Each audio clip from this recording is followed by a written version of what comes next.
My YouTube channel. I hope ಎಲ್ಲರೂ ಚೆನ್ನಾಗಿದ್ರೆ ತಂದ್ಕೊಂಡಿದ್ದೀನಿ. ಬನ್ನಿ ಇವತ್ತಿನ ಲಾಗ್ನ ಸ್ಟಾರ್ಟ್ ಮಾಡೋಣ.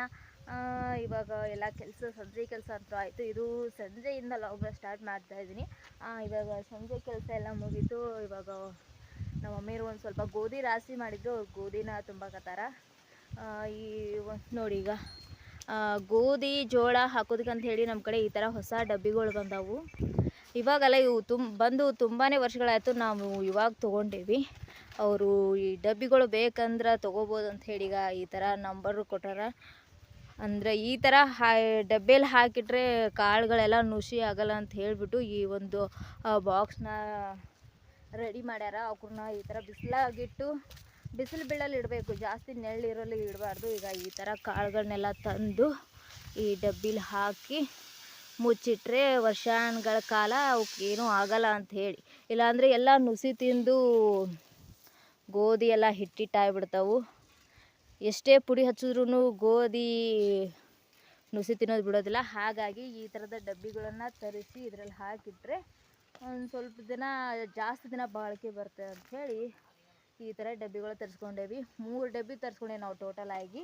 ಒಂದು ಗೋಧಿಗೆ, ಒಂದು ಜೋಳಕ್ಕೆ, ಒಂದು ಮೆಕ್ಕೆಜೋಳಕ್ಕೆ ಅಂತ ಹೇಳಿ. ಇವಾಗ ಮೆಕ್ಕೆಜೋಳ ಹಾಗೂ ಜೋಳನ ಹಾಕಿ ಪ್ಯಾಕ್ ಮಾಡಿಟ್ಟಿವಿ. ಇವಾಗ ಗೋಧಿ ರಾಶಿ ಆಗೈತಲ್ಲ, ಗೋಧಿನ ಮಾತ್ರ ಇವಾಗ ಸ್ಟೋರ್ ಮಾಡಿರ್ತಾಯಿದ್ವಿ. ನೋಡಿ ಇಲ್ಲಿ ಗೋಧಿ ತುಂಬಾಕತ್ತಾರ. ಗೋಧಿ ರಾಶಿ ಆಗೈತೆ ನಮ್ಮದು ನಿನ್ನೆ. ಇವತ್ತಿನ ಎಲ್ಲ ಡೇ ಪೂರ್ತಿ ಎಲ್ಲ ಅದನ್ನು ಬಿಸಿಲಲ್ಲಿ ಒಣಗ್ಸಕ್ಕೆ ಹಾಕಿ ಇವಾಗ ಅದನ್ನು ಡಬ್ಬಿಗೆ ತುಂಬ ಹಾಕಾಗತ್ತೆ. ನಾವು ಉಳಿತು ಅಲ್ಲ, ಮತ್ತು ಇವ್ರನ್ನೆಲ್ಲಿ ಹಾಕೋದು.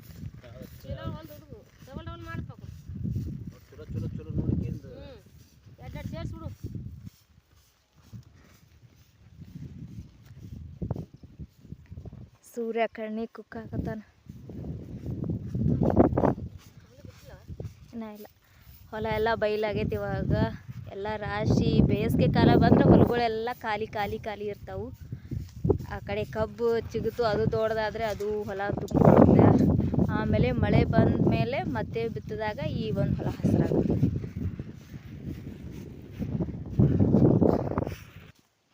ನಮ್ಮ ಮನೆ ಹತ್ರ ಒಂದು ಬೆಕ್ಕು ಸತ್ತಿತ್ತು. ಆ ಬೆಕ್ಕು ತುಂಬಾ ಸ್ಮೆಲ್ ಬರ್ತೈತೆ. ಅದು ನಾವು ನೋಡಿದ್ದೇ ಇಲ್ಲ. ಕಾಡಬೇಕು, ಅದು ಎಷ್ಟು ದೊಡ್ಡದಿತ್ತು ಅಂತೀರ, ಇಷ್ಟೊಂದು ದೊಡ್ಡದಿತ್ತು ಬೆಕ್ಕು.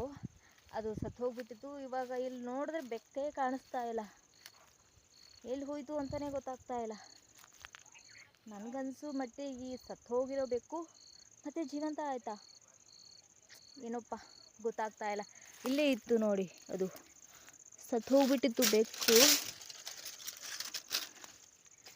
ಇವಾಗ ಕಾಣಿಸ್ತಾ ಇಲ್ಲ ಆ ಬೆಕ್ಕು. ಅದು ಯಾವಾಗ ಸತ್ತಿತ್ತು ಅನ್ನೋದು ನಮ್ಗೆ ಗೊತ್ತಿಲ್ಲ. ಅದು ಯಾವಾಗ ಸತ್ತಿತ್ತು ಅಂತಲೂ ನಮ್ಗೆ ಗೊತ್ತಿಲ್ಲ. ಅದು ಬ್ಯಾಡ್ ಸ್ಮೆಲ್ ಬರಾಕತ್ತಿಂದೆ ಅದನ್ನು ನೋಡಿದ್ದೆ ನಾನು. ಬಟ್ ಇವಾಗ ಆ ಬೆಕ್ಕು ಕಾಣಿಸ್ತಾ ಇಲ್ಲ. ನನಗನ್ಸಿರೋ ಮಟ್ಟಿಗೆ ಅದು ಮತ್ತೆ ಬದುಕಿ ಓಡಿ ಹೋಗಿದೆ ಅಂತ ಅನ್ಸುತ್ತೆ. ಸುಮ್ಮನೆ ಜೋಕ್ ಮಾಡಿದೆ. ಅದನ್ನು ಏನೋ ಒಯ್ದಿದೆ ಅನಿಸುತ್ತೆ ತಿನ್ನೋದಕ್ಕೆ. ಆದರೆ ಆ ಥರ ಅದು ಒಂದು ಎಲ್ಲ ಕೊಳೆತು ಅದನ್ನೆಲ್ಲ ಅದು ಒಂಥರ ಫುಲ್ ಕೊಳ್ತಂಗಾಗಿತ್ತು. ಅದನ್ನು ಆ ಥರದ ಬೆಕ್ಕನ್ನು ಏನೂ ತಿನ್ನೋದಕ್ಕೆ ಚಾನ್ಸ್ ಇಲ್ಲ. ಬಟ್ ಅದು ಎಲ್ಲಿ ಹೋಗಿದೆ ಅಂತ ನನಗೂ ಗೊತ್ತಾಗ್ತಾ ಇಲ್ಲ. 2 ದಿನ ಅಂತೂ ಒಂದೇ ದಿನ ತುಂಬಾ ಬ್ಯಾಡ್ ಸ್ಮೆಲ್ ಬರ್ತಾಯಿತ್ತು. ಅದಕ್ಕೆ ಅವಾಗೇ ನೋಡಿಬಿಟ್ಟು ಇಲ್ಲೆಲ್ಲ ಈಗ ಈ ಥರ ಕಟ್ಟಿಗೆ ಇದೆಯಲ್ಲ, ಈ ಪೊದೆ ಹಿಂದ್ಗಡೆ ಇತ್ತದು. ಹಾಗಾಗಿ ನಮಗೆ ಕಾಣಿಸಿರ್ಲಿಲ್ಲ ಕಾಡಬೇಕು ಅದು ಸತ್ತೋಗಿರೋದು. ಅಲ್ಲಿ ಎಲ್ಲ ಸತ್ತು ಹೋದ್ಮೇಲೆ ಹುಳುಗಳೆಲ್ಲ ಬರ್ತಾವಲ್ಲ, ಆ ಹುಳುಗಳು ಹರಡ್ತಾ ಇದ್ವು. ಹಾಗೆ ಬ್ಯಾಡ್ ಸ್ಮೆಲ್ ಕೂಡ ಬರಕತ್ತ. ಅವಾಗ ಗೊತ್ತಾಯಿತು. ಅಲ್ಲಿ ಹೋಗಿ ಏನು ಸತ್ತಿದೆ ಅಂತ ನೋಡಿದ್ರೆ ಇಷ್ಟು ದೊಡ್ಡ ಬೆಕ್ಕು ಸತ್ತು ಹೋಗ್ಬಿಟ್ಟಿತ್ತು ಇವಾಗ. ಬಟ್ ಆ ಬೆಕ್ಕು ಕಾಣಿಸ್ತಾ ಇಲ್ಲ. ಸೊ ಇವಾಗ ಏನು ಮಾಡಬೇಕು ಕೆಲಸ, ಸಂಜೆ ಕೆಲಸ ಏನಾಗಿದೆ, ಸಂಜೆ ಕೆಲಸ ಮಾಡಬೇಕು.